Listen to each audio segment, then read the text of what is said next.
see over there that has the fluorescent green flaggy on it is the first one we looked at.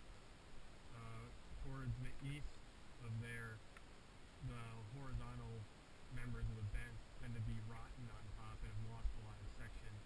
And this green one is the first one that we've marked as the suitable one. So everything, we're kind of working our way west from that one green flag bent.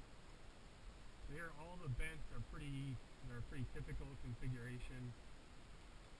We have the 8x8 horizontal beam with 8x8 diagonal that goes down, and you can see down here where they rest on top of that shear block with two bolts in it, or I guess two iron rods that go into the rock, not bolts.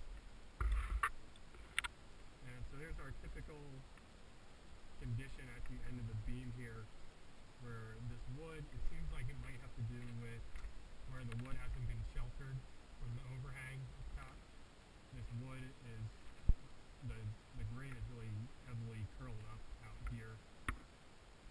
You can see we have the wood dowel for the mortise and tenon here, and these bents that we're looking at typically have this short brace at the end here. A couple nails up top, couple nails in the bottom. You can see that's a pretty typical detail.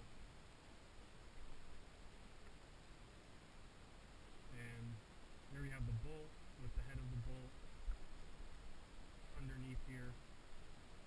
You can see right there.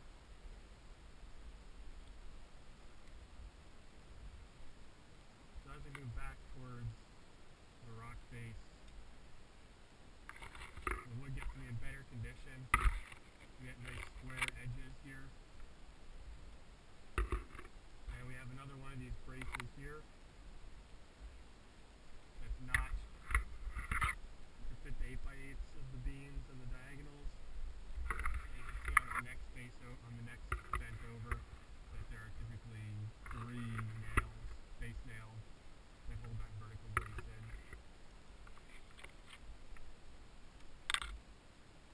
And as far as the anchor into the rock, they're all, that we've looked at so far right here, they're all this detail where the hole is drilled diagonally into the rock, it comes out, runs horizontally underneath the beam, and then goes straight up to the beam,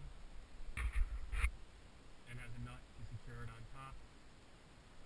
Some of the bents here have some sort of mechanism that it seems like additional bracing against the rock here.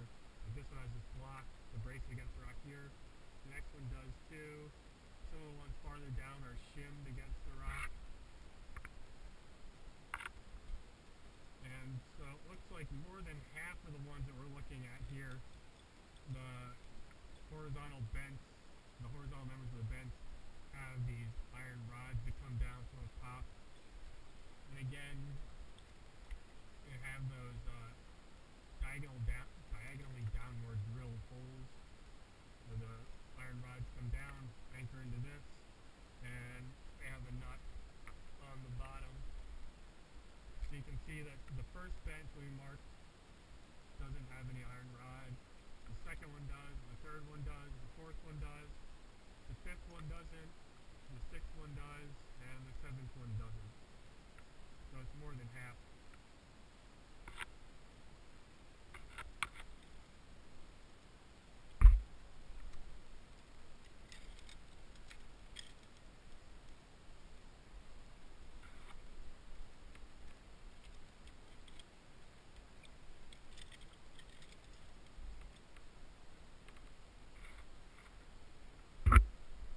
We're going to move down here and take a look at the shear block.